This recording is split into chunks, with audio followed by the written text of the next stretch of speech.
Nothing prepares you for this amount of destruction. I mean, there's no manual, there's no book. Our community is beyond devastated. It's all gone. All gone. I mean, the kids were born here, raised them here. Not just me, it's the whole neighborhood. My whole neighborhood is gone. It is safe to say that the Palisades fire is one of the most destructive natural disasters in the history of Los Angeles. We've lived here for almost 16 years. I watched this house burn down live on the news while I was at work. This is absolutely an unprecedented historic firestorm. The cause of the fire remains unknown, and it continues to be under active investigation. Thousands of houses, schools, businesses burned to the ground. Communities wiped out, lives lost, families forever changed. In times of crisis, we find the heroes among us who we may not have known before, but act out of a sense of courage, but also a sense of community. Everybody needs support and love in these moments. Wealthy or not, poor or not, is the right thing to do. So you try to make sure nobody is left behind, nobody's forgotten. And with God's help, we will come together as God's people and rebuild our community. I don't know how we're going to come back from this. I don't even know where to start.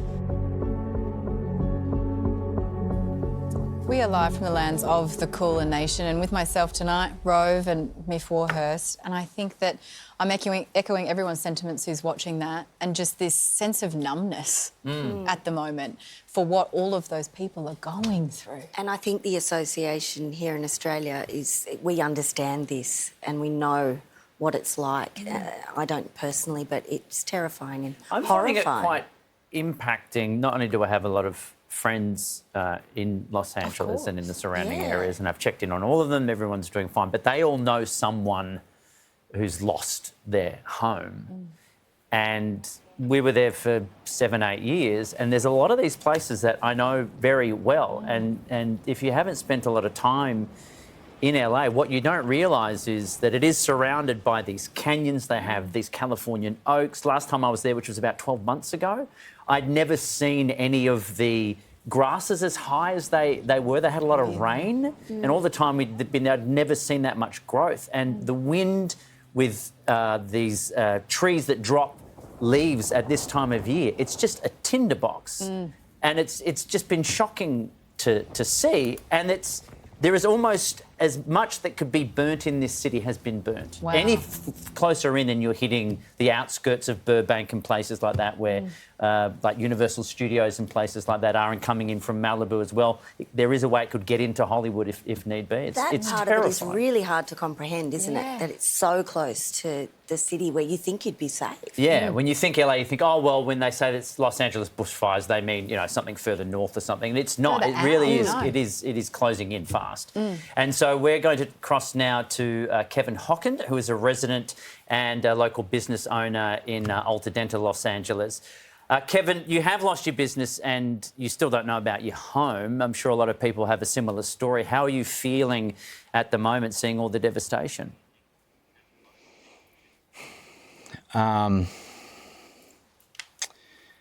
It's an immeasurable amount of numbness, and I think I'm still, quite frankly, still in shock. I think if there's anything, though, that I've witnessed this last 24 or 36 hours is that this community is so supportive and strong, and most of everyone I know in my neighborhood lost everything. Wow. Their homes, their cars, everything. It's just absolutely horrific. I wish this upon no one, and I never thought it was going to happen in our neighborhood. I didn't think that this would ever take place, not to this degree at least. Well, that was my question, Kevin. Can you believe that this level of devastation has happened to your city? I can't. Monday evening, the winds were really, really strong in Altadena. It was alarming. It was waking us up all night. At moments, I woke up out of a dead sleep, and I thought that someone was like throwing bricks through my windows because that's how strong the wind was.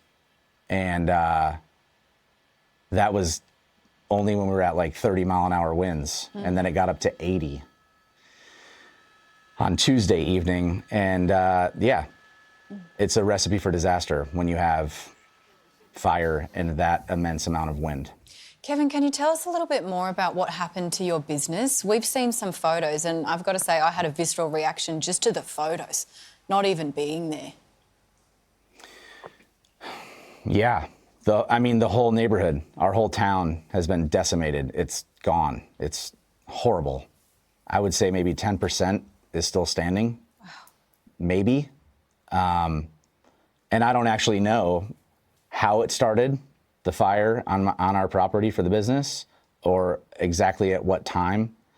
But it seems like the wind was just rifling from property to property to property, and it happened very fast. Yeah, it is very terrifying. So I have to wonder, like, where do you go from here? It's a great question. Do y'all have any vacancies over there? I have wondered that. Where are you all being told to go? Do you need a pizzeria? Wow, we always need pizza. But see, this is the thing, right, Kevin? You have such a wonderful sense of humour, and you use that to deflect, but it is such an overwhelming time. I mean, what else are you going to do at this point, you know? You can only cry so many hours of the day, and you can only grieve so much before you have to crack a joke, because we're safe. At least my immediate circle and I don't have anyone in my immediate life that is in harm. We have our health, we have each other, and at the end of the day, that is what really matters. And Definitely. It's unfortunate, but you don't get this sense of feeling. You don't get this sense of feeling until you lose everything. So when do you think you'll be able to get back crazy to your house? I'm going to go in the morning tomorrow. They had all the streets blocked off today. I guess there was some overnight looting happening last night. I don't know all the details, but they did catch some people trying to get up in the neighborhood, which is totally sickening. But yeah, I'm gonna get up there tomorrow and assess, and yeah, we will go from here. There is a lot of community support, which is awesome. Altadena is such a beautiful, wonderful community of just super generous, loving individuals, and they really are rallying, and the groups are coming together very swiftly and boldly, and supplying resources and information about Red Cross and FEMA and assistance, and it's really, really, it's special, and it makes you realize how special of a neighborhood this is. I don't know if this neighborhood will ever be the same. I hope it can, build back just as strong. But it's just alarming. There's not even words that can describe the feeling of what you have inside and what you're witnessing. It's horrific. Well, Kevin, we hope that you can stay safe for now, and we wish you all the best when you get home, and hopefully you can find something that you can rebuild from. Thank you. Thanks for your time. Yeah, I can't imagine we're going to have a pizzeria open for at least another couple of years, but we do hope to rebuild, and we will stay positive. Well, thanks again. We appreciate the time. Thank you. Appreciate it. And Kevin does have the hopes of rebuilding his business. He's got a GoFundMe has been set up, and you can follow the link off our website and hopefully help him out as best we can. The latest on the LA fires now, with many still raging out of control. Anger towards local leaders is growing for failing to protect the city. A city in ruin. I don't know how we're going to come back from this. I don't even know where to start. I really don't have enough words to describe how I'm feeling. You know, it's a nightmare. Stark before and after images revealing the devastating scale of the damage wreaked by the worst wildfires in LA history. The whole city it looks like a war zone. I mean, it is absolutely the most horrific event you've ever seen in your life. There's nothing left. It's burned to the ground. This was a beautiful home. Had a lot of good times here. Today, the death toll rose to 10 as firefighters continue to battle at least 5 out-of-control blazes across the city. A new wildfire erupting near Calabasas. We are expecting this fire to rapidly spread due to high winds. This is a reminder that this is a very dynamic situation that can change quickly. President Joe Biden promising the government will cover all firefighting costs in LA for the next 180 days. I told the governor and local officials, spare no expense to do what they need to do and contain these fires. Almost 180,000 residents have now been forced to leave their homes. I think you're in shock, so it's not really registering, you know what I mean? Today, shock quickly turning to anger. The city's leaders slammed for cutting the fire department's budget by more than $17 million just a month ago. A Pasadena fire chief needs to be fired. A guy that was standing in front of the microphone and giving us excuses and talking about how squirrely the winds were. Incredibly poor leadership. I would go so far as to say that it's criminally negligent. LA Mayor Karen Bass copping criticism amid reports scores of fire hydrants had no water. Today, almost 10 million people wrongfully received a mandatory evacuation message. What explains this lack of preparation and rapid response? When lives have been saved and homes have been saved, we will absolutely do an evaluation to look at what worked, what didn't work. Little comfort for Californians who've lost everything. Well, Jennifer Begakis and her parents have lost their homes in the Palisades, Los Angeles area. Jennifer, we are so sorry that this has happened to you. How are you feeling right now? You know, it feels like a really bad dream. I keep feeling like I'm going to wake up from it. And this morning when I woke up, it felt like it can't be. But when you see the photos, and today my brother went to our house and just it's gone. I mean, everything, including inside a fireproof safe, is just dust. If you can you take us back to the start of this nightmare? What was that moment like when you realised that the fires had reached you?